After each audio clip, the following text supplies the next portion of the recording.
My name is Greg Richards. I am a energy auditor and a home inspector.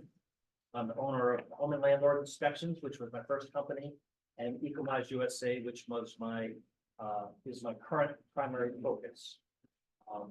Just a little bit about me.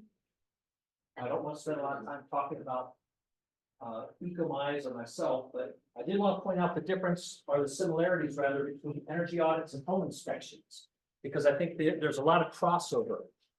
A lot of folks think they're two completely different fields. I think that they're very similar. So if you take a look at the left, it's a very truncated list. But I'd ask you to take a look at that. As home inspectors, we focus on the condition and operability of all components in the home. Is that fair? Yeah. We observe health and safety issues.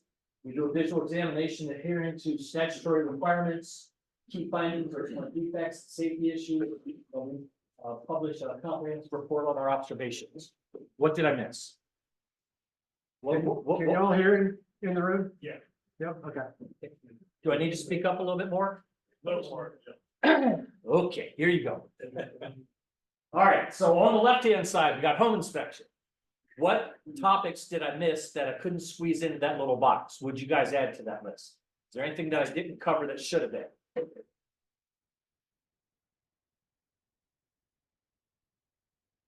Nope, good. All right, good. So on the right-hand side, we got our energy audits. I'm going to try this. Isn't that cool? Look at that. So energy audits. What we do as energy auditors, we focus on energy efficiency, comfort, and indoor air quality. We too focus on observing health and safety issues. We do diagnostic and testing and combustion safety testing, which is a little bit different than what we do as home inspectors. We identify areas for improvement, and then we report on comfort and efficiency improvements. There's an awful lot of crossover because we're all looking at the same thing. So let me just get past that. I want to tell you a little bit about me and my company, Ecomise USA. We do energy audits, weatherization, HVAC, electrical, and plumbing, and we do all that in-house. I started as a home inspector in 2008. I met one of you, Danny, you said 1984 is when you started? Bob, 1984. Yeah, okay, well, I was 12. That's fantastic. I became a BPI auditor in 2010. In 2012, we started partnering with utilities on the Empower Maryland programs. And I currently have maintaining contracts with PG&E and Petco as a utility service provider for many of their programs. And in 2015, we partnered with the state of Maryland. This is a quick snapshot of last year's dashboard. We currently have 46 employees. Yes, sir. Oh, okay. I can. Thank you, Hollis. Well, I can if I can get a little closer. Yeah, Hollis just gave me some good pointers to face the audience instead of have my back to you. I apologize. I'm not a pro at this. So my dashboard. This was for 2024. We had 46 employees. We did about 1,200 jobs. We did 5,800 of the QHEX. If you guys are familiar with the quick home energy checkups that the utilities offer. And we retired about 9.6 billion in revenue. Here's a quick snapshot of my team. This was at one of our company picnics. We run about, I don't know, 38 trucks, assuming one hasn't been in an accident today. And there's some of my guys in action in the field. So that's all I want to spend talking about me. My goals today is to talk about the whole home building science. Because we look at, as energy auditors, we look at the house as a whole system. I'd like to talk about how energy or heat rather is gained and lost in a house and different solutions that we have to improving energy efficiency. I'd like to do a quick summary of the diagnostic tools that we use. And then lastly, and this is kind of the coolest thing I wanted to share with you guys, is the DOE has two very cool tools, particularly for the engineering-minded guys that are curious, to help diagnose and understand what you're looking at as home inspectors. That program is called Red Calc, and I'll show you and walk you through exactly how those two online calculators work. They're both free. One of them you need some diagnostic tools to be able to work with. The other one you do not. You just need to do your normal observations that you do as a home inspector. So, whole home energy efficiency. What we're looking at is understanding the building science itself, the laws of thermodynamics, dynamics, they're immutable. So heat only transfers in one of three ways. It's either through convection, conduction, or radiation. I'd like to show you exactly how we tie all this building science into a comfortable home. So what does it take to support a comfortable home? Very similar to the gentleman who gave a talk. How many people saw Justin Dobson at the Nova ASHI? He did a phenomenal job, didn't he? Yep. Just an outstanding job. That's what a professional speaker looks like, and you guys got me. So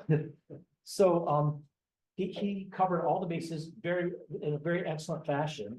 We have a slightly different twist on things. We consider that to support the idea of having a comfortable home, it's going to rest on three legs. The first leg is going to be the HVAC, because that's a binary choice, right? The HVAC system is working or it's not. It's properly sized or it's not. So as energy auditors, there's not a lot we can do with that. So if a manual J was done on the house that was properly sized, it's working right. All the HVAC system does is Justin called them basketballs of air. We call them balloons of air, but it heats a certain amount of air, a cubic foot of air, and it conditions it, either cools it or heats it for us. The next leg of that stool, we can have some impact on, and that is the ventilation leg. So once the air's been heated or cooled, we've got to get it to where it's going. And that's the ventilation system. That too is a pretty easy solution. It either has integrity or it doesn't.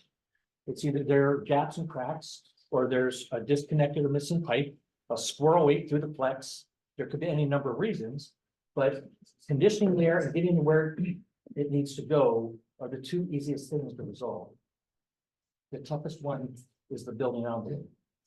And that's where you have the air barrier and the thermal barrier. So those two work hand in hand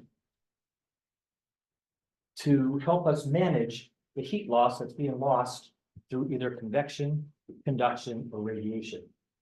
So a good example of convection is in your house in the wintertime. If you ever see the drapes pushing out at the bottom, a lot of folks deem that as having a leaky window, and it's not, right? So all the hot air rises because it's lighter. If it's touching the glass, cold glass, that air cools, and as it cools, it gets heavier and it drops because it's more dense. And as it drops, it's still touching the window, it gets cooler and cooler and cooler, and it picks up velocity until it hits the sill and pushes out, or hits the floor and pushes out. And that's why you'll see drapes doing this at the bottom in the wintertime. That's natural convection inside the house. If anybody's grabbed a hot pan, you understand what conduction is. And radiation is that nice warm feeling you get when you stand in front of a window and the sun is coming through. So all straightforward. I'm sure this is a lot of very remedial for a lot of you guys who've been home inspectors for a long time. And it's just common sense. But if you take a look at the diagram on the right-hand side, most of the convective loop is occurring inside the house, or it's occurring through the air barrier in the house. The conduction is heat transferring down from the attic, or sucking the cool air up because the heat is drawing it out. And then the radiation is warming the loop. So there's not a lot we can do to avoid the sun. So radiation is going to be radiation. You can put solar tinting on the windows. Conduction, we can insulate against that. The convection is where we have the largest amount of heat loss in a home. Have you guys heard about the stack effect? I know you have. You guys have all heard about the stack effect. Okay, it's pretty straightforward. You have hot, high pressure air in the top of the house, low pressure, depressurized space at the bottom of the house, and a neutral plane in between. Oops, okay, sorry. So what's occurring is that hot air rises, It's wanting to find its way out of the house. It's looking for gaps and cracks in the wall assembly, in the ceiling assembly, to force its way out of the building. The depressurization that's occurring at the bottom is drawing outside air in. And at some point in between the two, there's going to be a pressure boundary.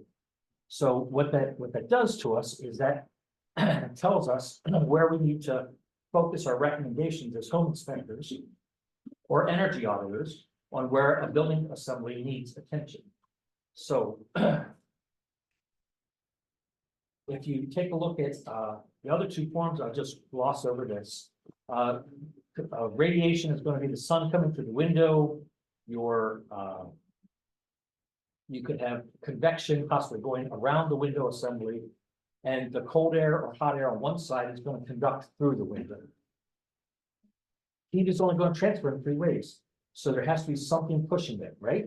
So there has to be some type of temperature differential between the inside and the outside, because heat doesn't move by itself. It's always going to go downhill. Just like, think about a tire. If a tire is under high pressure, the air's not trying to get in it, it's trying to get out of it when it has a leak. Same thing with heat. Heat wants to get away from the hot and move towards the cold, and it's going to go down slope. So if you have a house in this example, where you got a 98 degree garage and a 77-degree interior, you're going to have a difference in temperature. We call that the delta T. And the delta T is what helps move air at a certain velocity. The building envelope is designed to stop that velocity. So a building envelope is everything around the contiguous part of the house. It has comprised of two components. It's the the thermal barrier and the air barrier. And the air barrier should both be contiguous and continuous through the entire building structure. So you should be able to put your finger on one spot in the house and trace all the way around the entire outside of the house, and the insulation should be in alignment with the air barrier. Does that make sense? So if there's a break in that, that's where heat is going to look for a way out or a way in. So this is a very common house that you guys see. It's a DOE house. We break our leaks into 4 categories because they have different priorities. Heat's only going to move if there's a temperature differential or a pressure differential. So if you have a hole in the attic, and there's an example of a disconnected duct in a chaseway, you have the hot air in the top of the house at high pressure, pushing up and wanting to go out that hole. So we call those A leaks because they're in the attic and they're a top priority. For example, well, let me give you the example in just a second. The next group of leaks is our B leaks. They're in the basement.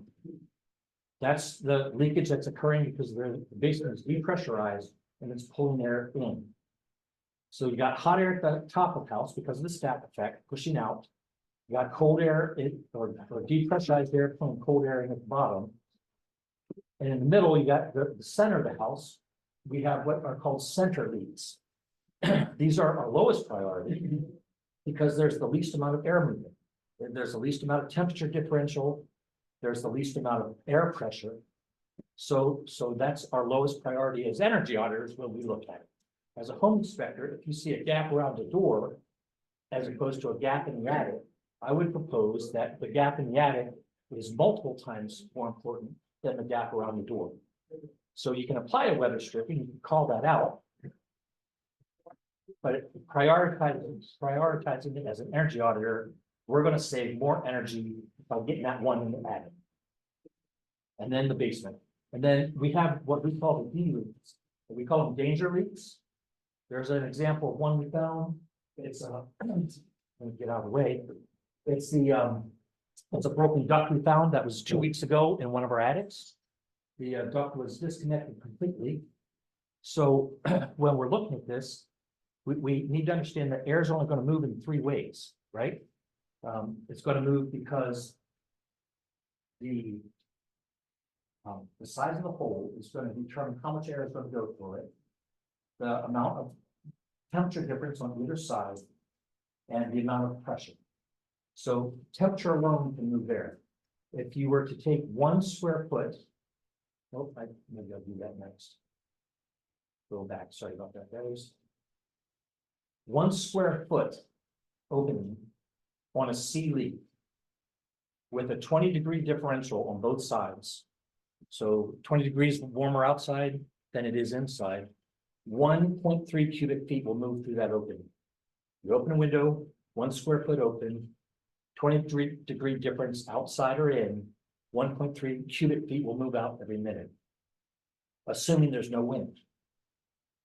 If there's, let's say, an A leaf, and there's a 1 foot hole in the attic, that number jumps to 46.5 cubic feet per minute, with a 60-degree differential between 140 and 75. So the multiple impact of a high pressure or high temperature differential moves that much more air. And then in the case of the D leaks, the danger leaks, a 1 square foot opening at 1 PSI is going to move 800 cubic feet per minute. So when you're looking at as a home inspector, you're saying, wow, I found a disconnecting duct and I found weather stripping that's missing on the door. What's more important? That disconnected duct is miles ahead. That 6-inch round will lose 110 cubic feet per minute, which will, on a 2-ton system, that's 12.5% of the total efficiency of the system. So I would encourage those as being much more important. The top 10 weak points that we see in the house, the ductwork in the attic is always outside the thermal envelope is always the #1 priority. It doesn't have to necessarily be the attic, although it says that. It could be the crawl space. Why would it be a problem to have broken ducts in the attic? Anybody go help me out? Efficiency, One, yeah. condensation. Yes, both. Yeah. So, so the efficiency is because on the supply side, if the break is in the attic, you're conditioning air and then pumping it right out of the house, right? So you have to condition that much more air. What about on the return side? What if the break is on the return side? What's it doing? Sucking all the dust and the insulation out of the attic. And putting it in the house. Yeah, yeah, absolutely. So in a crawl space, it's even worse because you got all the yucky stuff in the crawl space. So that, as an energy auditor, is always going to be at the top of our list, not just for energy efficiency and not just for the condensation, which is all true, but also because of the particulates and the poor indoor air quality. So the second on the list for us is air sealing the attic floors because of the stack effect. There's much higher pressure at the top than it is anywhere else in the house. Too little insulation. Now, just out of curiosity, if you guys saw 10 inches of cellulose or 10 inches of fiberglass in an attic, what would you observe that at? What would you guys rate that at? 10 inches of fiberglass? Yeah. Insufficient. Well, not to today's Our values. Yeah. Yeah, but not to today's standards, insufficient. And do you guys rate it as R value? Do you put it? So you would you mark it as in need of improvement or not sufficient? Estimated average, yeah, usually there's variance. Yeah, yeah. So that's one of the tools I want to show you that's kind of cool. I've got a tool that'll help you calculate the exact R value of the system if it interested you, without doing all the long calculations. Because if you go in an attic and it's got R38, what appears to be R38 with some undulation, has a platform floor and a pull-down stair, what would the R value be? Significantly less. Yeah, so I'll show you guys how to calculate that. And that's one of the tools that we use to help advise folks so they understand exactly why their bills are so high or why the upstairs is so high. They think they have R38 or R49 and they're not even in the ballpark. Yes, but My biggest comment to people is, well, we got R49 over, 3/4 of the attic. I said, yeah. You do anything with accounting or math or anything, You put a 0 anywhere in that long list of numbers, you just ruined everything. And in most attics that I go into, I can see the ceiling drywall somewhere. That means I've got a 0, which means my attic insulation is ruined. Yeah, well, so I'll help you put an exact R value on that, when we're done. So I think it's fascinating. So I'm analytical like you are. I want to know why, and why something is so disproportionate. And there's a long mathematical formula that we used to have to use to calculate that, but this calculator does it pretty instantly. So it's really pretty nifty. Knee walls, spaces, and mansards are terrible. Thermal barriers aren't touching the air barriers. That's a big one. I'll show you a good example of that here in just a second. Vented crawl spaces are terrible. Rooms over garages, always a problem for every house we go to. Can lights are leak spots, are cathedral ceilings, and cantilever and rim joists. So here's an example. I know you guys have all seen this. On the left, you've got a drop soffit, typically housing recessed lights, maybe some ductwork, maybe some pipes. Our guys go in, we air seal the top, because in this scenario, what we found was they had taken a back of insulation and stapled it to the studs to act as the support for the insulation that they glue over top of it. So when you looked at the attic, it appeared as if it was R38 or R49, but hiding underneath of it was an R13 bat that had been face stapled down to the trusses, and you have this big air cavity. So talking about the air barrier and the thermal barrier, as I mentioned earlier, they have to be continuous and contiguous. So if you have your insulation barrier here and your air barrier is down here, it's doing absolutely nothing. And the analogy that Justin gave, I thought was fantastic. The example he used was you could have the warmest, thickest blanket in the world, and if you walk outside on a cold winter day and you don't have it wrapped around you, but you're holding it out here, it's doing absolutely nothing. So I thought that was a wonderful analogy to explain how important it is to make sure that the two are touching. Observation for the peanut gallery, guys online. The slide you just had a minute ago, that one, the one there that we're seeing. Okay, Yeah. It looks like you're covering up that soffit with styrofoam. You would have to cover that with plywood first to fire block it before you could stick that styrofoam on. So I would disagree. And the Or reason plywood, not plywood or sheetrock. yeah, so But it has to be fire blocked. Right. So it's already fire blocked because the drop soffit is already drywall. Well, no, because I can see the stud bay inside there. So that soffit is communicating with the stud bay, and it can't communicate. That attic can't communicate with that stud bay. Wow. So that's interesting, because what we're doing when we do that is we're separating that space from the attic. Yes, but you have to separate it. But if it connects with a stud bay, it has to be separated with a fire resistant material, so that's a great point. That really is a great point. So we've done thousands of homes and nobody's pointed that out. And I think you make a legitimate point. My thought would be this: the soffit is already fire blocked because it has drywall on the face of it, the bottom of it, and it has the sheathing on the outside of it. It's no different than a joist bay, a vertical wall assembly joist bay, right? That has drywall in the front. So think about this. Think about a knee wall in the attic. If you go into a knee wall in the attic and you walk over and you see it's insulated, that insulation frequently runs down the joist bay where the studs have extended up to create the angle of the knee wall. And I'll show you a quick example. Maybe this will. Then why do you have to fire stop? I mean, why do you have to seal up every penetration in the top of a stud? Or why do you have to put fire blocking in a tall wall? If that was the case. So you have a great point. I will inquire. I don't know that answer. I can just tell you that we've done thousands of these. And I can tell you that the Building Performance Institute that licenses us and the NREL SWS, which is the standard work specifications developed by the National Laboratory, is tells us to do it this way.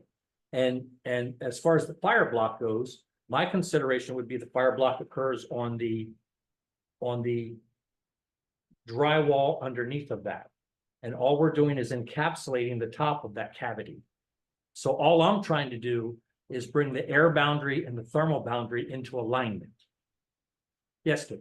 Could also be partially because you're working on an existing home, not a new home.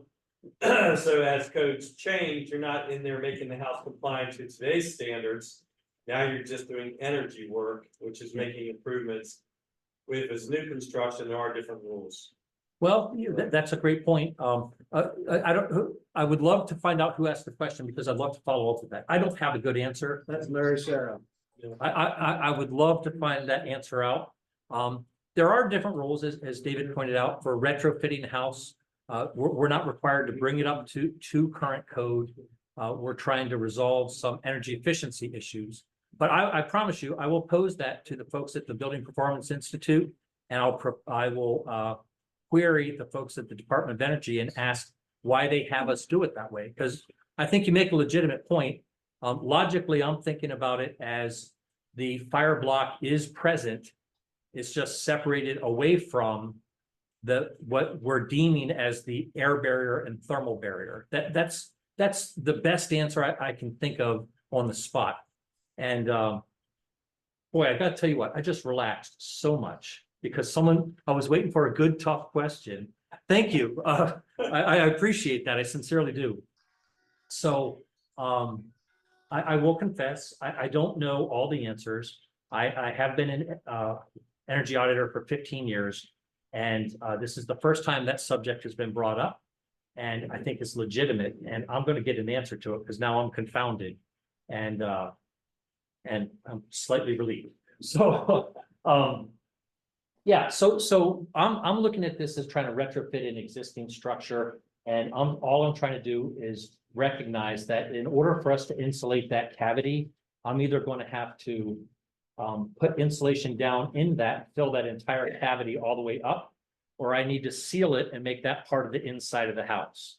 And how we differentiate the fire block, I don't know, but I promise you I'll have an answer. And Hollis, I'd like to get the gentleman's email so I could give a good legitimate answer. Anybody else have anything to weigh in on that point? I just say no. I just earned my vanilla cake, so. I think you're right on the fire block. Yeah. That's inside the house. It is, yeah. I can see, but I can see it both ways. I mean, there's now we have a cavity, and the cavity is open from the top. But I think the drywall on the inside is the answer. But I'm gonna get a definitive answer because I think it's a legit question. I'm a little bit lost where I am because I've been pushing buttons up there like crazy. Cantilever, guys. This is a cantilever we did a couple weeks ago. The builder had just taken a block of, had taken a block of our bag of a back of insulation and jammed it into the hole to act as an air block. That is a classic example of a B leak that's going right over the foundation wall. It might have been blocking the air somewhat. Fiberglass is not an air barrier. It's a thermal barrier. Air will go right through a vat of insulation, maybe at a slower rate. But just like water will go through a sponge, air will go through a vat of insulation. So what we do is we yank out that mess. We block and seal it with polyiso foam boards, seal the edges to give us a solid air block, and then we pack the cavity with fiberglass, and then we seal it up from the bottom. Yes, sir. Which one's polyiso? What color is that? So that's we use foil faced RMAX. So we like that brand. It has R value of 7.1. And so I get insulative value and I get a rigid surface to be able to insulate against. So some of the rigid foam boards lose our value. Because one with gases leak out. So the nice thing about the poly iso foil faced is that's greatly reduced because it's foil faced. So I think you're referring to like the pink board or the blue board, which are unfaced. So those can be susceptible to deterioration. But that's a great point. In this particular instance, it's acting as an air block as opposed to an insulation factor. Okay. So I mean, we could try to cut 2x and try to squeeze it in there, but the 3-inch polyiso is rigid enough for us to friction fit it, get it in there and picture frame it, and then it stays put. Because once you picture frame it, you got that closed cell expanding foam that locks it into place, and it's not some flimsy, like, what was the, guys, what was that, when I was doing, new construction inspections, Ryan Holmes used it. Thermoplastic. Oh, some garbage cardboard with silver on the outside. Yeah. Yeah, oh, that was terrible. Yeah, I inspected lots of those foams. That was kind of a shortcut that I thought was pretty lousy. So just to clarify, the pictures that you were showing are from an inside basement wall, or is that a? Oh, so I took, we took this from the outside. So what I didn't show, because I ran out of room, is that's the insulation. We went ahead and covered that. We used the 1/4-inch PVC board. Yes. And we'll nail that up against the studs. Insulation in a circumstance like this works best if it's touching all 6 sides of a box. So that's a big reason why crawl spaces are such a conundrum, because people push the insulation up in there. So you got the insulation touching the 2 joists, touching from the top, touching the floor, touching on the ends, but nothing on the bottom. So they're susceptible to airflow. So they're a thermal boundary, but they're not an air barrier. And so I didn't, that's an excellent question, because I was wondering if someone would notice. I did put the last picture in there. So what we use is that 1/4-inch white PVC board, Yes. and we tack that up to the joists to give us a rigid air barrier against it. And then if there's siding, we'll put siding up if they want siding. But that's a great point. But it does segue into the importance of making sure that when you insulate something, you want to make sure that the insulation is touching on all 6 sides of the cavity. Another question about that foam board that you're sticking on top of the insulation to, doesn't that have a fire rating, and can you leave that exposed under there, all open like that? Yes. I know you can't with open cell foam in a lot of situations. If you spray So- foam, you've got to Yeah. have a thermal barrier or an ignition barrier. Does that foam board need an ignition or a thermal barrier? Yeah, so actually you're almost all right. And a little bit wrong. So the only time that the insulation, spray foam insulation, whether it's open or closed cell, needs an ignition barrier is if the attic is going to be accessible. So accessible means that it will be used for storage. It has an HVAC system up there that would be serviced, or it has an entryway that's greater than X number of square inches. I don't know that one. Personally, when we do a spray foam job, we like to tell everybody it needs an ignition barrier because it's a nice add-on. It really is. We charge $2 a square foot for it. It's an expensive paint, but every house doesn't need it. I've had plenty of homes inspected in Montgomery County, which, if you guys know, Montgomery County inspectors are some of the toughest around. And if it's non-accessible, ignition barrier is not required. So we use the foil paste. And if you notice on all the picture framing that I did there, that we're using fire rated foam. So I've never had that question, but that's 2 I'm going to have to jot down. David, you could actually jot those down for me if you wouldn't mind. If you could help me, I'd appreciate that. So I don't forget. What I don't want to do is I don't want to be one of these guys that comes up and BS's you because I don't know everything. And I'm willing to dig to find the best answer for you I can. Just very quickly, because I think I'm running behind. But, an example of a C-class leak is weather stripping on a door. Does it need it? Yeah. Is it gonna change the world? No. And the reason is when you have equal temperatures on both sides, there's no air movement. If there's a 20-degree difference, you're getting 1.3 cubic feet for a 1 square foot hole. That's minimal compared to the list. And then the D leaks. So the D leaks I mentioned earlier, those are the big ones. The pressure is the big driver. So just like you put your finger on the end of a hose, it squirts out a mile. The same thing happens with air. This is the great example I was driving at. 1 square foot with 20 degrees gets you 1.3 CFM. The one in the attic is going to get you 46.5, and that duct, not that particular duct, that's giving you 110. But a 1 square foot hole, for comparison's sake, would give you 800 cubic feet. So that's why we rank those as the highest priority as energy audits. As home inspectors, I would encourage you to consider, hey, you know, here's some of the things we saw. Here's your top priority, because from an energy efficiency perspective, this is much more important than the weather stripping on the door. That might be more cosmetic, but that's going to make your home more comfortable for you. Okay, so thank you for letting me stumble my way through that building science. Getting something into something I'm very comfortable with, the utility rebates for homeowners. What prompted me to volunteer for this was one of you got colleagues in the room did a presentation, my first meeting I came to back in December, and you were going through whether you would recommend adding insulation or not adding insulation. And it was based on the SIR. Does everyone know what the SIR is?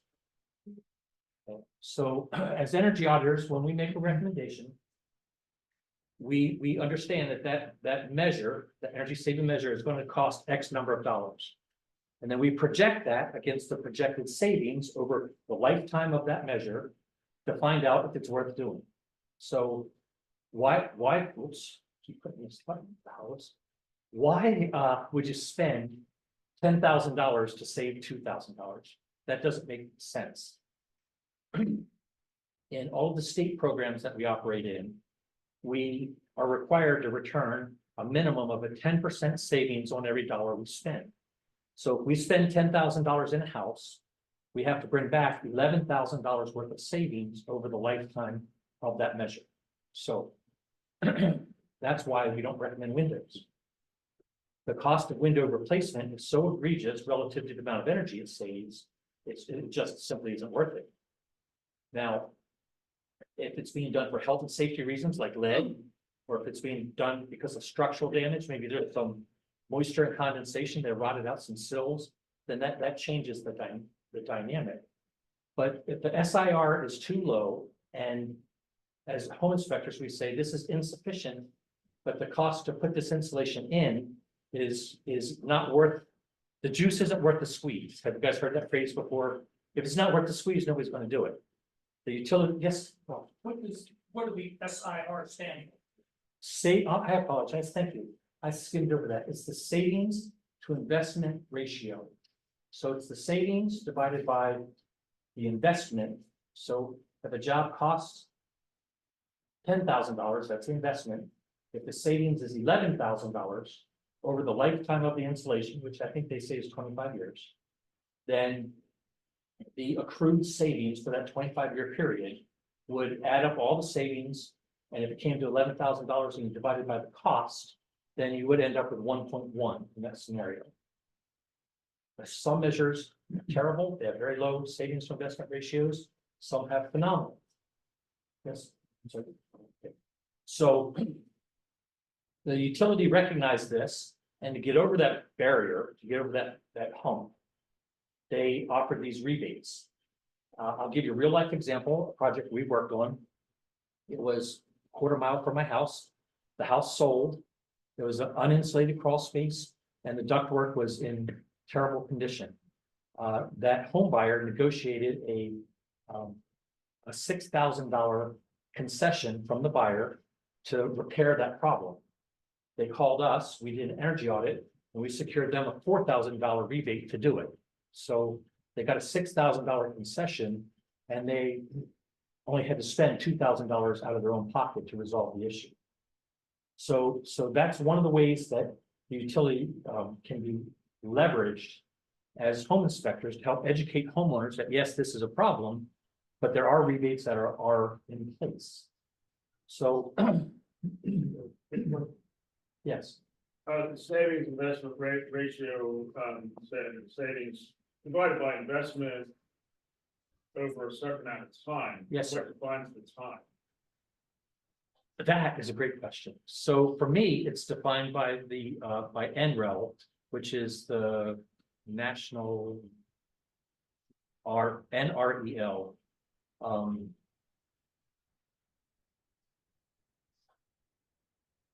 I'll give you the exact name, but that's what DOE uses to set the standards. Different products have, one of you guys could Google NREL for me real quick. NREL? NREL. And NREL. National Renewable Energy Laboratory. Hollis, you're the man. Thanks for the assist. So the National Renewable Energy Laboratories, they're the ones that set many of those standards. They're the ones that also develop the standard weatherization specifications, which kind of answered the question that we were discussing earlier about how you air seal up a cavity. So we follow those rules. But hopping back, did I answer your question about the savings, the SIR? Yes, Yeah. yeah, I mean, there's not one single answer, it's based on the material you're talking about. Yeah, and the application, like blown in fiberglass has a shorter lifetime than spray foam, which has a longer lifetime. Who pays the like, rebate? say, Who pays the rebate? the utilities. Okay. So actually, technically, another great question, we pay the rebates. And I'm not deflecting your question, but if you guys ever look on the back of your bill, these rebates came about with the advent of in 2008 of the Empower Maryland Act. And the Empower Maryland Act passed state legislature because they didn't want to build another power plant. And they threatened the utilities with great penalties if they did not lower the impact on the grid 15% by the year 2015. So the utility said, well, we can't do that unless we have ways to encourage people to use less energy. So they passed the Empower Maryland surcharge. If you look on the back of your BGE bill or your Pepco bill, you'll see a little charge. It's called the Empower Maryland surcharge. And we all pay, everybody. If you got an account, we pay anywhere from $3, $4, $5, $6 a month. And that money goes into a big pot. And that pot pays for all of these rebates. So technically, you're paying for it. The utilities hire a company called ICF, or Maryland relegates money to the Department of Housing and Community Development, and they develop programs to go out and encourage people to make their homes more energy efficient. So BG came up with the Smart Energy Saver page. I'm sorry, did I answer your question? Is that a? Yeah. Yes. you did. Oh, okay, good. So if you look at this website that I have with the arrow up there, that says BGE Smart Energy Saver, that is the BGE one. Pepco has one just like it. They develop different programs. Some of them are the inline rebate programs, like if you buy an HVAC system and the retail or the wholesaler says you get $600 for this system, you get $800 off of that system. They call that a prescriptive rebate. The Empower Maryland money paid for that. You paid for that. So that's an inline rebate. It also pays for this program called the Quick Home Energy Checkup Program, which is the first program there on the left. No, I'm sorry, not yet.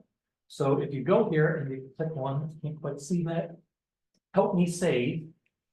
You come to this screen. That's the one we want. So on the left, upper left-hand corner, you've got Quick Home Energy Checkups. That's a no-cost visual inspection that a homeowner gets for their home. You guys should recommend every one of your homeowners take advantage of that because it doesn't cost them anything. They do a visual inspection. The purpose of that program isn't to solve any great problems, it's to educate the homeowner of the community about the second program, which is the Home Performance with Energy Star program. That's the one that supports energy auditors going out to a home for a cost, for a fee, and performing a comprehensive energy audit. With that energy audit, you'll have your house measured, modeled, and it will qualify you for rebates from the utility up to $10,000 or 75% of the project. So if you have a job and your SIR is at 0.6, so it's not worth doing, but you get a $4,000 rebate to do it, and now your SIR is 1.6, it's worth doing. So that's the effort that the utilities made, and not out of graciousness of the heart, I don't believe. I mean, they're in the business of selling energy, but they were mandated statutorily to lower the impact on the grid. So they came up with this program. The cost of that energy audit was $400. The utility pays $300 of it. So for $100, the homeowner gets qualified for all of these rebates. The reason they charge for it is in 2010, 11, and 12, it was free. The utility paid 100% of it. They did something to in Maryland and in DC. They did something to the tune of 25,000 comprehensive energy audits, and 14 people took advantage of the rebates. 14. So in 2012, they said, okay, let's have the homeowners put a little skin in the game. $100, we'll pay the other 300. So every energy audit that we do, we get paid $400. $100 from the homeowner, 300 from the utility. That qualifies them for the rebates, which can be pretty substantial. I did want to just share this with you real quick. Your Empower Fund pays for this too. You have 3 categories. You have the standard home performance. That's for regular folks. You got on the left-hand side, the DHCD, which is Department of Housing and Community Development. That's for low and moderate income families. A family of 4 making less than $97,800, which are not your clients. I understand that. I'm just sharing this for your edification. We weatherize our house at no charge.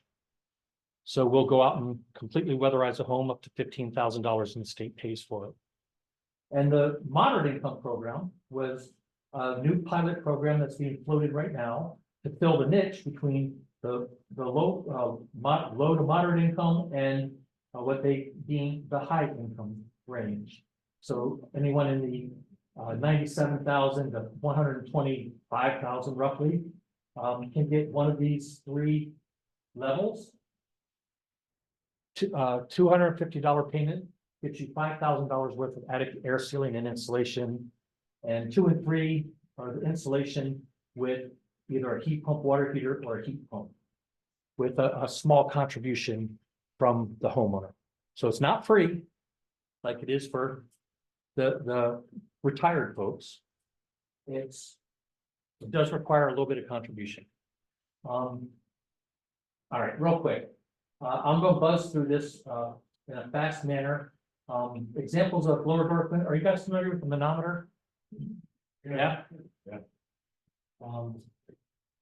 Anybody play with one? Yeah. All right. What else we got? We got lower door. Has anybody done a lower door? Don't skip over that. No, don't skip over that. Oh, okay. Would you like me to go back? Okay, so this is a Retrotech manometer. It's a two-channel microprocessor, and what it does is it works in conjunction with either a fan tester like that red box over there, or it works in conjunction with the blower door assembly. The blower door assembly is a big, powerful fan that fits in an opening with a red canvas that hangs over a door frame, which I'll get to on the very next slide. But what it does is it connects 2 channels. One channel is connected to the fan that measures the pressure inside the house as opposed to the pressure inside the fan. And it works just the same as a pitot tube does on an airplane. So as air is being forced through the fan, we measure the size of the opening, and if we measure the pressure, we know how much air is going through that fan. And it's pretty precise. And the second channel is measuring the pressure inside the house versus the pressure outside the house. The reason we do that is there's a standard that we measure a house down to, which is a measure of 50 pascals. So pascals is a form of pressure measurement. There are 256 pascals in 1 inch of water column. So it's a pretty fine level, but what that does is it allows us to take the fan flow and then convert that into the natural airflow that we find in the house to help determine what the proper ventilation should be when we're retrofitting a house. Who's heard of a sick home? Yeah? Yeah. We use this tool to prevent that. Because if we know how much natural ventilation the house has, and I can calculate that scientifically and pinpoint it, then I can effectively determine how much makeup air it needs. So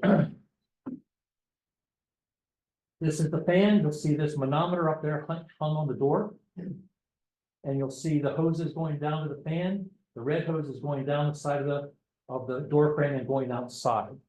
To do a blower door test, what we're going to do is we're going to close obviously all the exterior doors and windows, open up all of the interior doors, including the basement. Turn off the pilot light to the hot water heater, otherwise you'll blow that out with the backdraft on the flue pipe. And then make sure all the inside doors are open, and we run this test to 50 pascals and take our reading. And I'll show you what we do with the reading in just a few minutes. Yes, sir. Three-level house with the basement, ground floor. Do that on the ground floor entry door or basement? Wow, that is a really good question. That is. So think about this. If the air boundary is intact, does it make any difference where you test? I'm gonna say no. No, you are correct. But if it's not intact, you could have wild variations. So sometimes in a scenario that you described, it's helpful to do tests on multi-levels. It's a great question because it can really skew. Theoretically, the answer should be no, but not necessarily always. And here's another neat question, or spin off of that, if I could. Typically, we depressurize a house to 50 pascals. The reason we do that is because if there's like a piece of tape hanging on a drywall crack that might get pushed closed if we pressurize the house. So we want to pull all of the leaks in towards the house. You can pressurize the house by turning the fan around and blowing the house up to 50 pascals. And we do that from time to time if there's a crawl space, because we don't want to suck all that nasty air up into the house. If we find that there's a condition of possible contaminant like mold, we don't want to pull mold and make it airborne. So we'll pressurize the house to try to help resolve that. But that's a great point. Where you test a house can have an impact, but theoretically it should not. Yeah. This is a fan tester, and this is what we use to test the fan flow in a bathroom or a kitchen. So as home inspectors, we typically check to see if it operates, right? But if it's operating at 15 CFM, is that really working properly? So unless it's rattling, or you can tell it's visibly moving slowly as a home inspector, are you given a full picture of whether that fan is operating properly or not? It operated, fan activated. That's a pretty general term. But if a sick house occurs because the house doesn't have proper ventilation, the most serious points of moisture creation in a house are the bathrooms, the full bathrooms, and the kitchen. So that's why ASHI contends that you have to have a 100 CFM fan in the kitchen and a 50 CFM fan in every bathroom. Now, if there's one of those recirculating fans in the kitchen, you're already at a deficit of 100 cubic feet per minute that should be circulating out of the house. If the fans are operating at half capacity because they've got a long run or a couple of elbows, like every elbow adds 15 feet. Everybody knows that, right? So when you look at a long run with a couple of elbows, you could have a 50 CFM Brone, which aren't the best, fans that your typical Home Depot brand Brone. We get them as low as 10 or 12 CFM. And that's not enough oomph to get that moisture out of the house. So then you're dealing with mold issues, you're dealing with poor indoor air quality, you're dealing with the dust mites that occur in moist environments, you're fighting the humidity. right? So there's a whole host of problems that come from poor ventilation. And we use these three tools to help calculate that. So I kind of covered this already, how you do a blower door test. We're trying to force the air into the house through the gaps and cracks, measure it as it's going out the fan. And if you can conceptualize this, if the pressure on the gauge is, see if I can. So if the pressure going out the gauge is steady, meaning it's at negative 50 pascals, and it doesn't change, that means no more air is coming in or going out of the house. It's reached an equilibrium. And that's why we measure it at that point. So what that means when it reaches 50 pascals and it's not flipping around, that the same amount of air that's going out of the house has to be coming into the house somewhere else. Does that make sense? So that's how you can determine how leaky a house is. Now there's a long formula that you can go to. I don't know if I put that in here or not. I didn't, but I'll just tell you that when you do the blower door test and it's at 50 CFM, you can calculate the air changes per hour of the house by taking that blower door number, which is in cubic feet per minute, multiplying it by 60 and dividing it by the volume of the house. And that's how much pressure, or that's how much air is going out of the house, air changes per hour, because you multiply the minutes by 60 to get air changes per hour. But that's at pressure. Now, in order to calculate what the natural is, what you have to do is you have to divide it by what they call the N factor or the LBL factor. And the LBL factor, I'll probably have to have you look up also, is the something Berkeley Labs. And that is a factor that is developed geographically that they say based on a certain area in which you live and based on the exposure of your house and the height of your house, it is going to be prone to this cross section of wind. And if you divide your air changes per hour at 50 pascals by the N factor, you can calculate what the natural air changes are per hour in your house. Pretty scientifically and with a great deal of accuracy. Now, the reason that's important is because the house, when folks are living in it, it's not going to be under 50 pascals of pressure. So in order for us to accurately calculate how much makeup air does this house need, what do I need to do? I've just gone up, I've air sealed, I've used polyiso foam board to cover gaps and cracks in the attic and seal things off that I have to make sure I'm allowed to do. And we've tightened up all the house as tight as we possibly can. And ASHI demands, or they expect us to seal the house up as tight as we possibly can. So their phrase is seal it tight and ventilate it right, because they're of the position that the proper ventilation mechanically managed is going to be more precise and more accurate and more healthy, create a better indoor air quality and a more comfortable environment than just leaving it alone as a sealed up house. A sealed up house without proper ventilation will get sick. It's just a matter of time.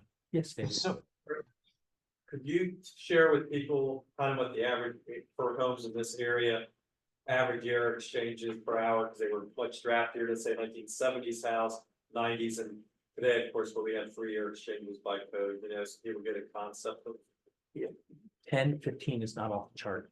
off in the 70s, Yeah, so think, but balloon framing is ridiculous. right? Balloon framing, as you might imagine, 50s.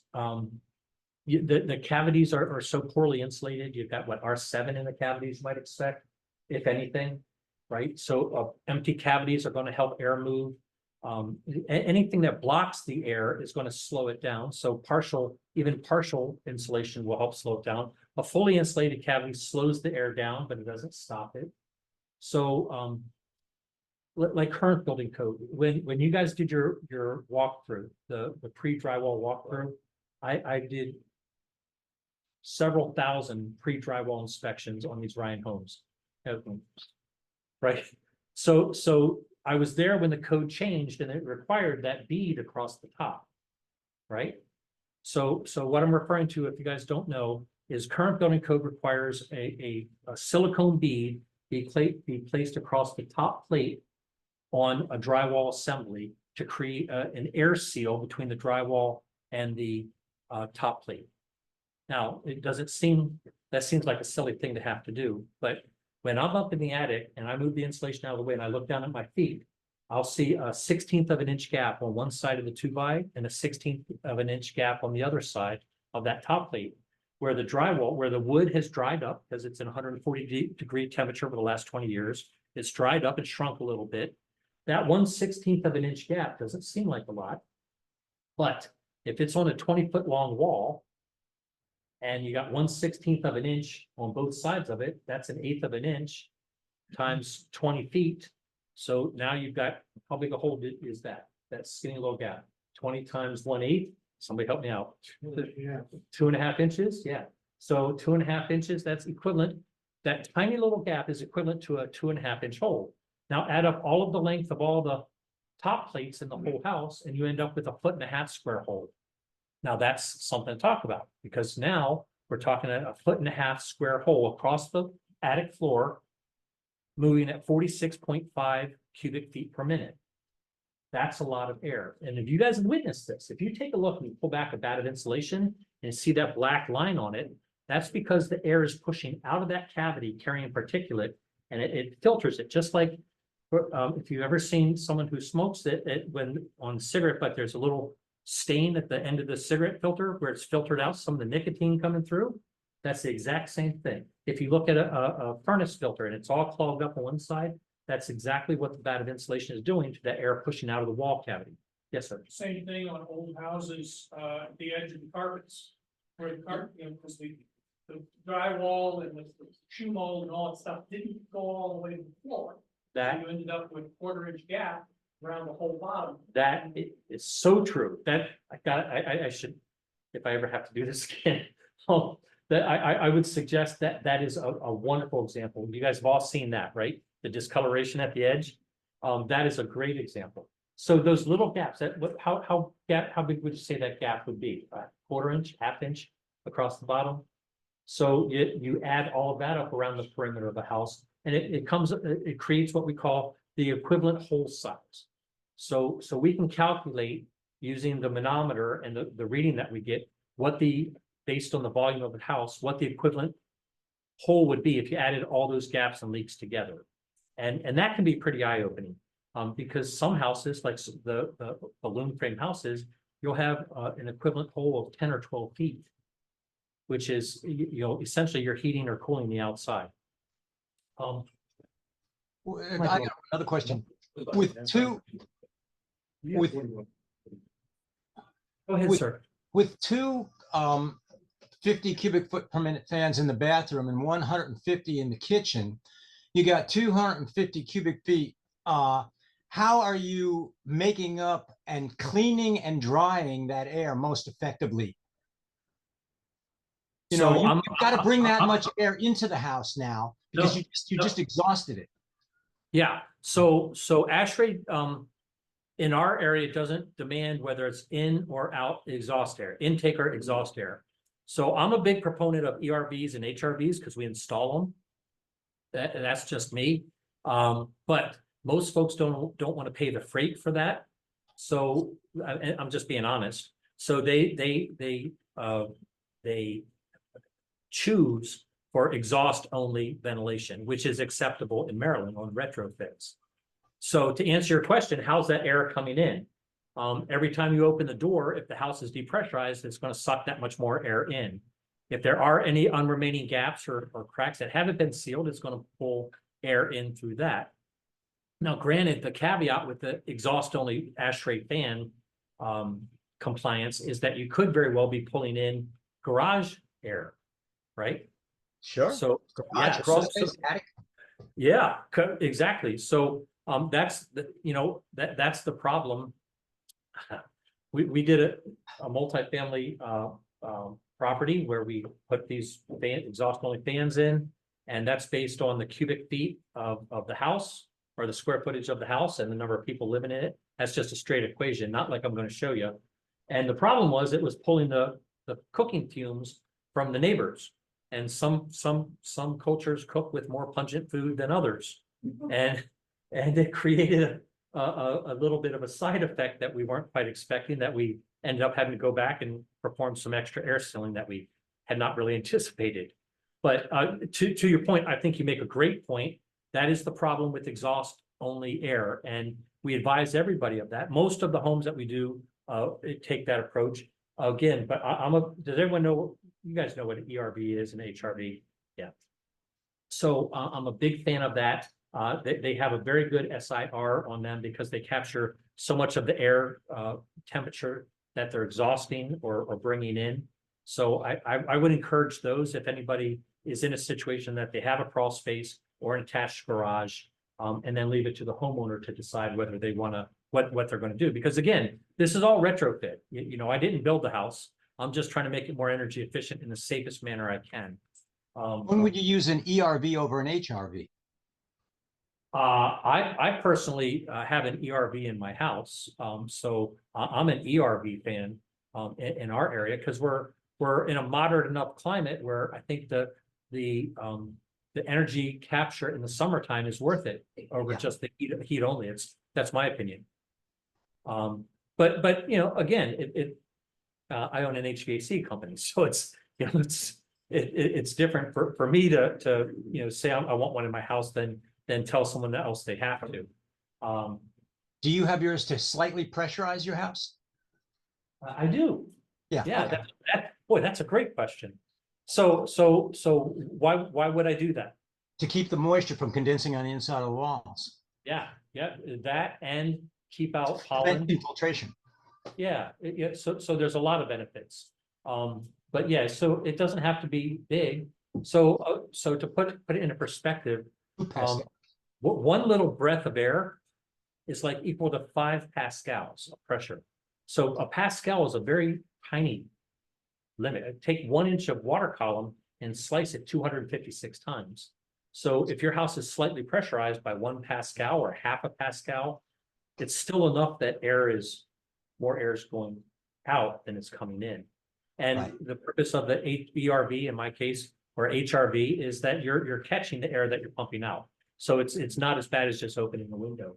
Do you use a manometer to ensure that's happening? Do I use a what? A manometer to make sure that you're keeping up positive pressure? Like that one? Yeah. So I set it. I mean, I check it usually once a year when I clean the filters. I should clean the filters more often, but I don't. I don't. It's, you know, a cobbler's children have no shoes. So, so the benefits of pressure testing include ways to identify the envelope leaks, and you can use a smoke pen. Guys, this is a cool tool. I know you guys have probably seen these before, but this is made by called Cirrus. I like it.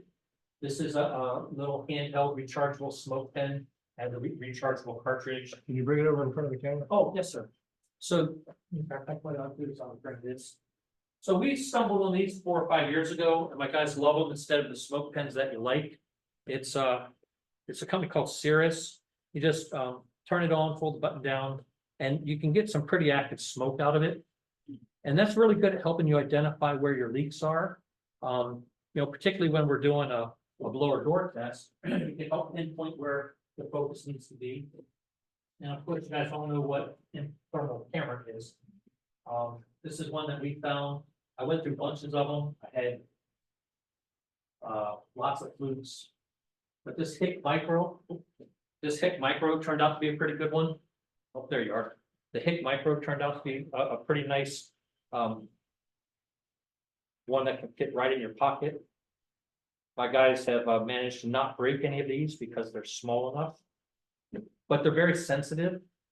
And this is a nice tool that we use, particularly when the house is under pressure. The idea of putting the house under the 50 pascals of pressure is it exacerbates a leak that you might not normally see. And the best time to do that is when there's a big temperature difference between the inside and the outside, because it'll light up like a Christmas tree. So yeah, this has been a good investment for us. We have 8 or 9 of these that the guys use. The idea behind, oh, I lost your visual. Thanks. Alice, what did I do to it? It's in my pocket. Thank you. Yeah. Oh, you guys, you've never had such a professional speaker as me, ever. Help determine healthy ventilation levels. I'll show you how we do that, and identifying breaks and leaks in the ventilation system. Do you know how you do that, by the way? Would anybody have any thoughts on how we do that? So if we depressurize the house and there's ductwork inside the house and it's negative 50 pascals inside the house, what should the ductwork be? Negative 50. If the ductwork is outside the thermal boundary and the air boundary, it should be negative 50. If it's sealed tight. So we use this gizmo here to put right on, hold on, help me right over house. We connect our manometer to the stand tester, and you'll see that there's a bunch of sensors, air pressure sensors on the inside, and will calculate the airflow and the pressure of that ventilation duct at that register. Now, if it's not negative 50, scratch that. When we measure it, it should be 0 because we're measuring negative 50 to negative 50. But if it's not 0, then the closer it gets to negative 50 means it's closer to the outside. So that's you guys a curveball, right? So with the manometer, if I hook the manometer up to the hose, a second manometer, I got the fan running, it's doing its thing. I hook the manometer up to a hose and I throw it down on the floor in front of me. It should read 0 because the pressure differential is between the inside and the outside. If I walk over to a room, close the door and throw the hose under the door, if there's a difference, then that means that room is closer to the outside. That means that there's a leak there. So what that means is that requires more investigation. So if I have a room with the door closed and I see that it's not a 0 reading, because a 0 reading means from me to you, we're in the same room, right? So there should be no pressure difference between you and I. But if there is, if we close that door behind Alan and we throw the hose underneath of it and there's a pressure difference, something is happening, right? So we use this to help identify where they're broken ducts in the house. You close the door, you do a pressure test. If there's a difference, it's coming from somewhere. Either there's a bigger gap or crack in that room, or if there's ductwork in the attic, it's either pulling supply or return air in. So when we pressure test this, we put this against push this against the register, and it's sealed tight to the wall. The pressure, if the pressure in the ductwork is the same as the pressure where I'm standing, which it should be, the pressure differential is 0. But if it's different on that side than it is on my side, that means that there's some type of leakage or a break in the duct. And the closer that reading is to negative 50 means it's closer to the outside than it is to the inside. So this is a pretty nifty tool to help you decide for the ductwork that you can't see with either the infrared camera or doing the field test. I mean, you can also use this to measure the CFM coming out of it. If you activate the blower, you can put this over it, it'll measure the CFM coming out of it. So this is a pretty handy tool. They're pretty affordable. In conjunction with the manometer, it helps you do some pretty in-depth detective work in getting into how deep a problem is. So, some home inspectors are interested in doing that level of inspection, some aren't, but certainly as home inspectors, we test every register in the house, particularly the ones where we can't see the whole thing. Yes, sir. Any home inspectors using that with the manometer solely without the door. I would hope I hope there are, because I mean it's $180 tool, and it does multiple things. You can use it to measure the fan flow in the kitchen and the bathroom, and I'll show you why that's important on my next section. But you can use it to test the ductwork to see where you have potential leakage. So it's a pretty cheap tool. It could be an add-on service. Absolutely, yeah. Well, so could the duct testing. The duct testers are pretty expensive. They're a couple grand. You know, they start getting a little salty. But to be honest, half of my equipment I've purchased online across the country. I've bought whole setups for $800. It just, you don't have to necessarily buy brand new, particularly if you're not doing it full time. Now, we have lots of sets of equipment because we got a lot of guys doing it. But it's like the borescopes. If you guys use borescopes, I just bought my team borescopes because I got tired of sending my crews out to a job to open up an attic to find out that it had knob and tube in it. And we can't insulate an attic with knob and tube in it unless we remediate it. So I bought them some borescopes, and that one little purchase has saved me a ton of money from sending a crew out, because they never go out to a job, find out there's a problem, and come back in 2 hours. They find a way to make an 8-hour day out of it. So sometimes an investment in a tool, certainly to differentiate yourself from somebody else. And the reason I'm jacked on these or jazzed on these is the townhouse that I was in when I started this business, out of the basement of that joint, was a 2-story townhouse, and the ducts had all disconnected in the walls. And it took me the longest time to figure out why I hated upstairs so much, because you couldn't live up there in the summertime. It's because the air was getting dumped into the wall system and not going where it needed to be. And at the time, I wasn't a energy auditor. I didn't understand what was going on. But slap one of these on, you're getting 0 air coming out of the ductwork upstairs. You can measure it, maybe 1 cubic foot per minute. The system was just dumping it into the walls. But I digress.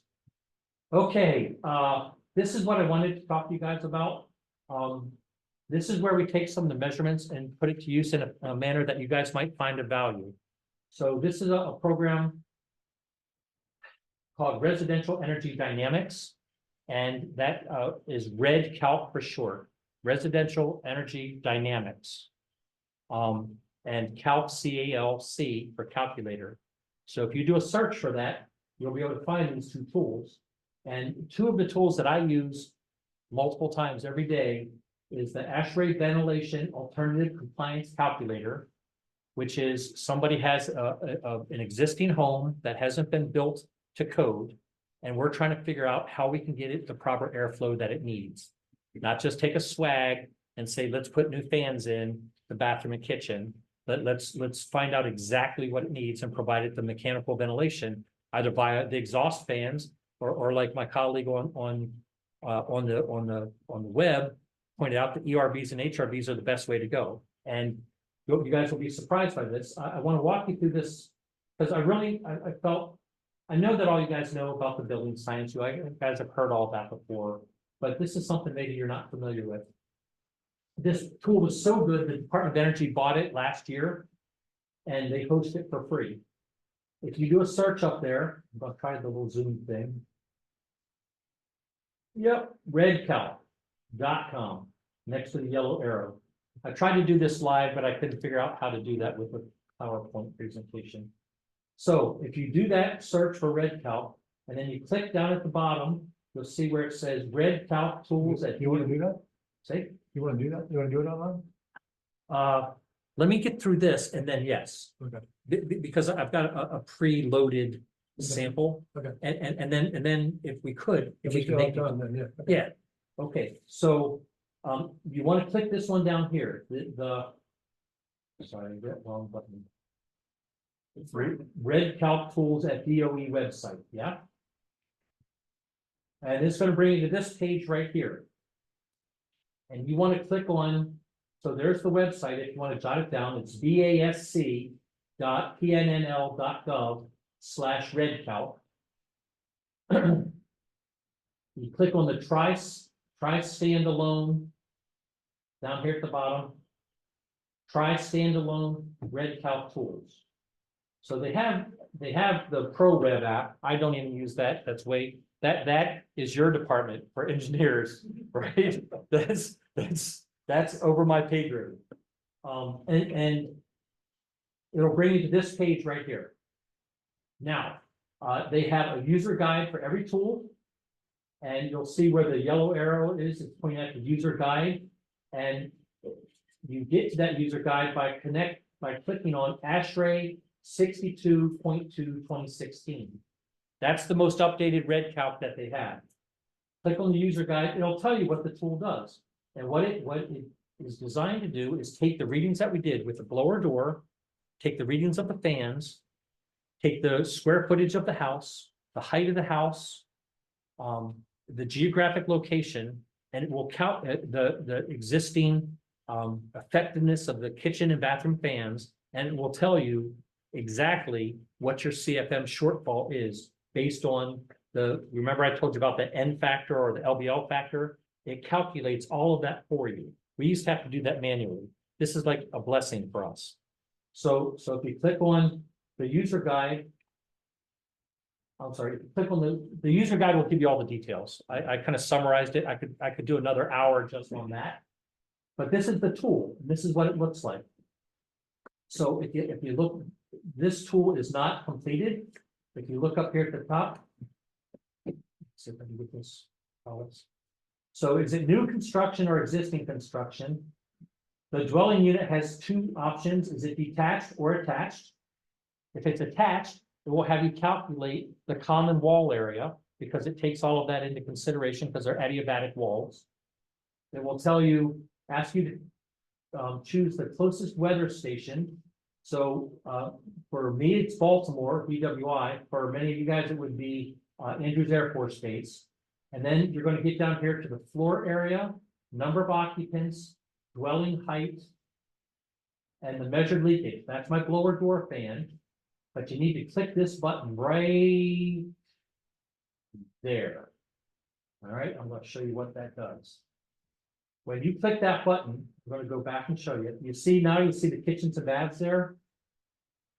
If you check the box, it says use local ventilation alternative compliance.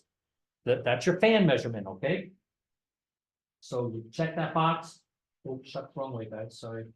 Check that box, and now you can enter in up here at the top of that bar chart that you see right there. Kitchen included, so you check that box because it's going to have a kitchen, and then you have to enter the number of bathrooms. So 2 bathrooms, and it'll populate 1 kitchen and 2 bathrooms. Now, a bathroom needs how many CFM we said? 50, yes, sir. Now, if there's an openable window in that bathroom, you get a 20 CFM credit towards the alternative compliance. So if there's no fan, but there is a window, the deficit is 30. 50 minus 20 gets you to 30. In the kitchen, if the kitchen has an openable window, the target was 100. 100 less 20 for an openable window gives you a shortfall of 80 CFM. So if it's one of those circulating jobbers, yeah. So it has to be, and these are venting to the exterior. So in this example, I'm just going to go to the next one. I blew it up a little bit. I split it so you guys can see it. So I just took a imaginary house that's 2,000 square feet. The number of occupants is 4. The number of occupants is going to be the higher of the actual occupants or bedrooms plus 1. So ASHRAE contends that if there's a 3-bedroom house, mom and dad are living in bedroom 1, kids are living in bedrooms 2 and 3. So they model the house for 4, always bedrooms plus 1. Or if there's 8 people in the house, you use the actual number. The dwelling height. So I assume this was a 2-story house, 26 feet tall, up a couple feet. You got a 1 foot for the floor, 8 feet, 1 foot, and 8 feet, right? So we get to 26.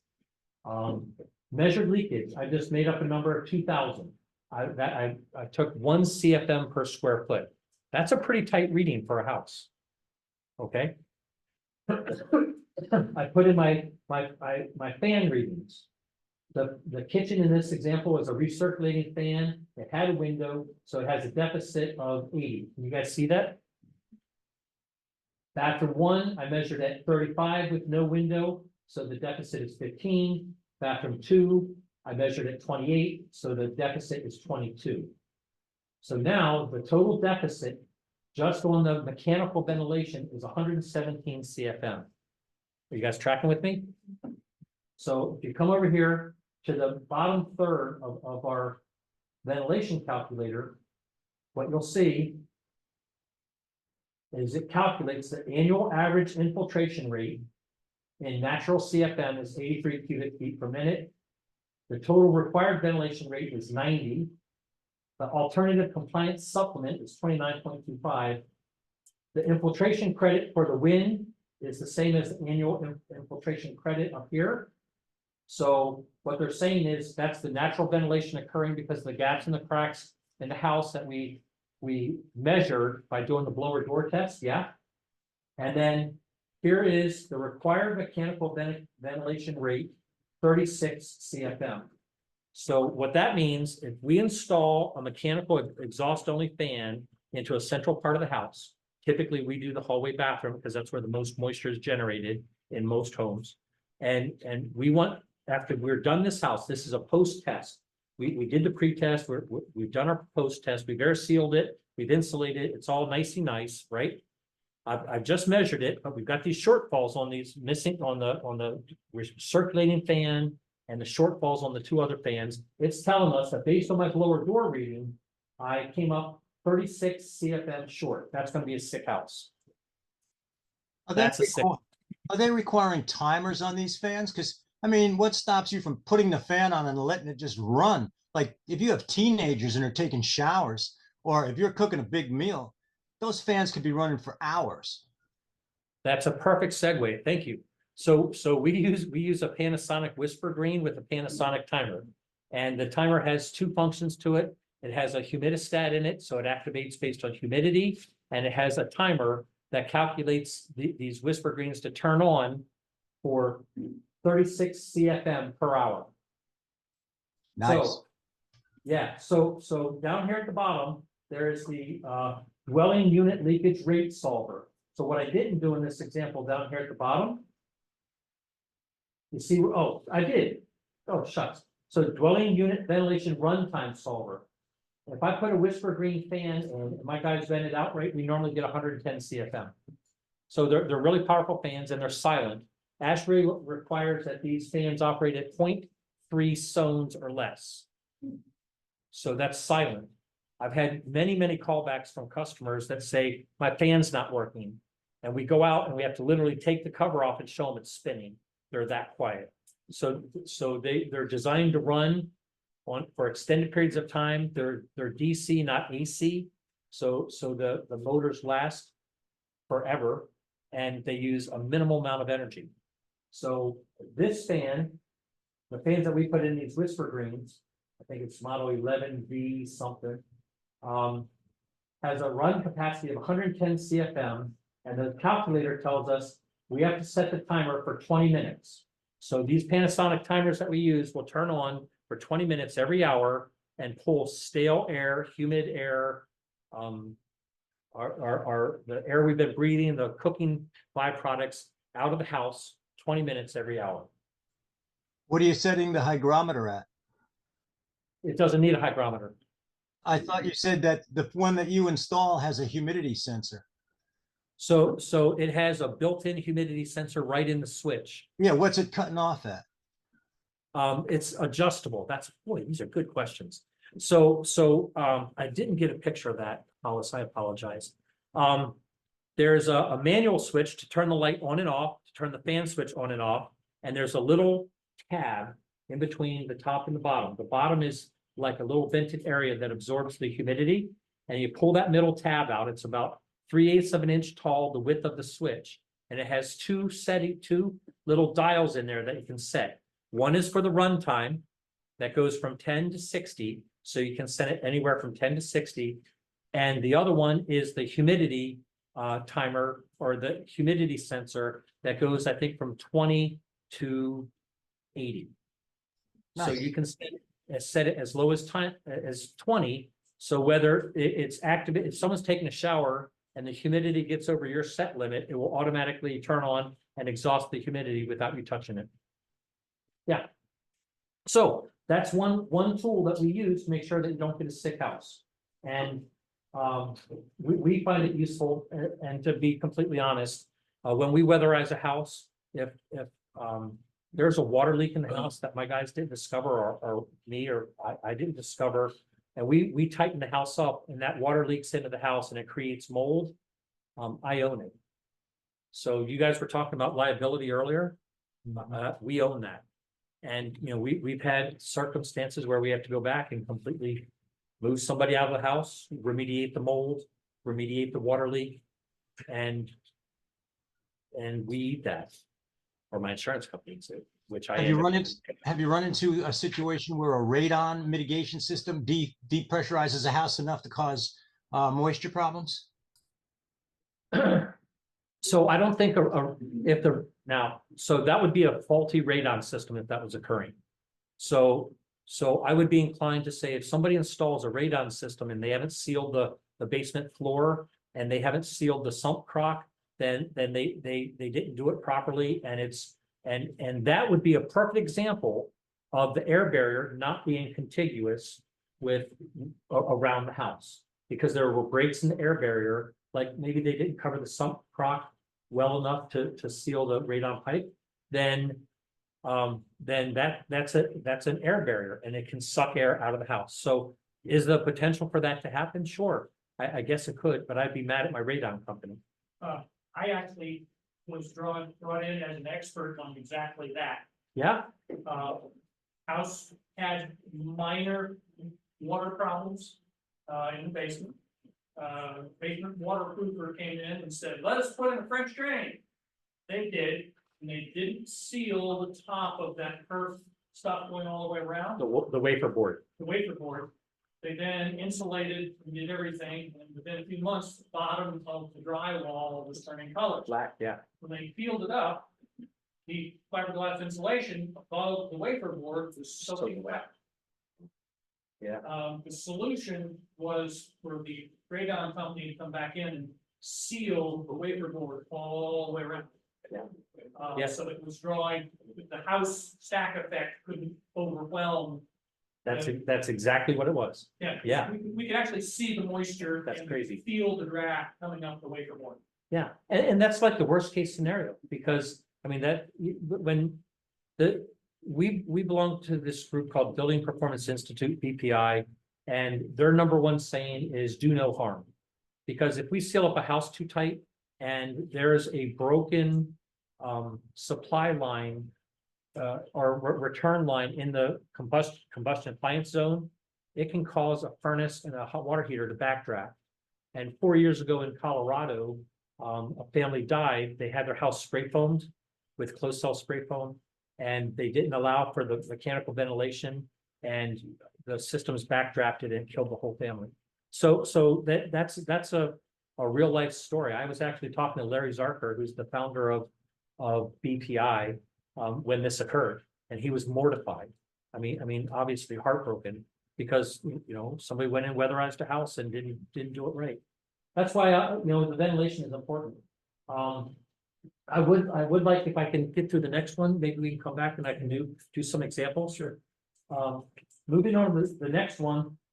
This is one you don't need any fancy gizmos. You don't need a manometer or a box to measure. This is just your observation.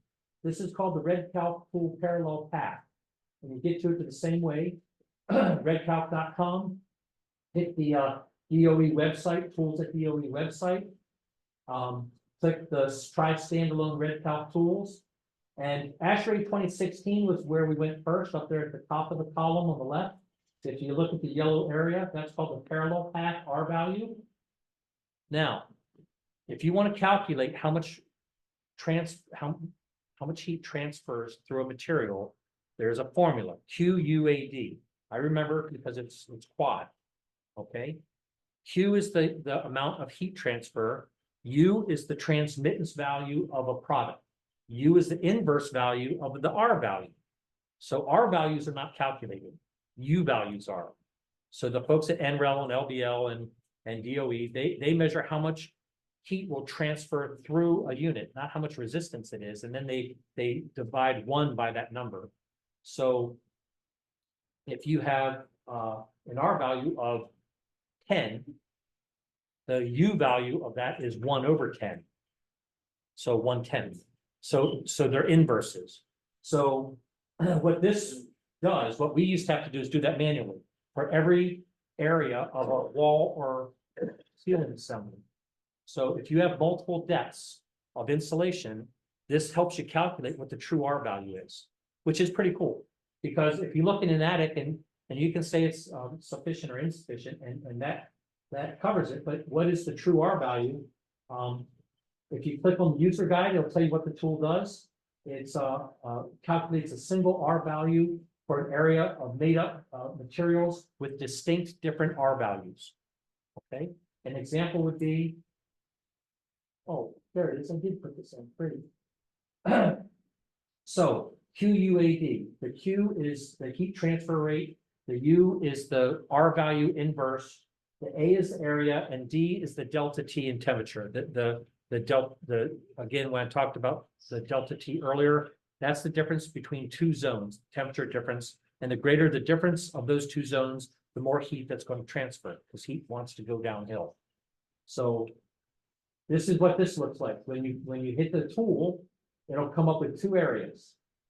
You can change the number of areas, and then you'll put the square footage of the areas in each of the boxes and the associated R values in the column to the right. I did this example right here, and this is an example of a 1,000 square foot attic space. And the attic space has 900 square feet of R38. You guys with me? I got 90 square feet of a storage platform, and that has R13 underneath of it. Okay. And then I've got a 2x5 pull down ladder, which is just a regular pull down ladder with no hood or anything fancy on top of it. So that has an R value of 1. The plywood has R value of 1. So I got 38, 13, and 1. Many folks would think that attic was insulated to R38, but the actual functional R value of that ceiling assembly is R24. 24.6, which is a full 1/3 less than the rated R value of R38. In 5 minutes. Okay. So I think that this is a pretty handy tool to help you gauge. And it doesn't just have to be in this scenario where you've got a platform or a pull down stairs. It could be one area that's wind washed and one area that has R38 in it. And maybe one area that has R19 in it. And you can segment those areas out, and it doesn't have to be exact, but it'll certainly give you a good idea. Just to wrap up, part one, I wanted to cover some of the building science. I know that's kind of rehashing a lot of stuff for you guys who've been here a long time.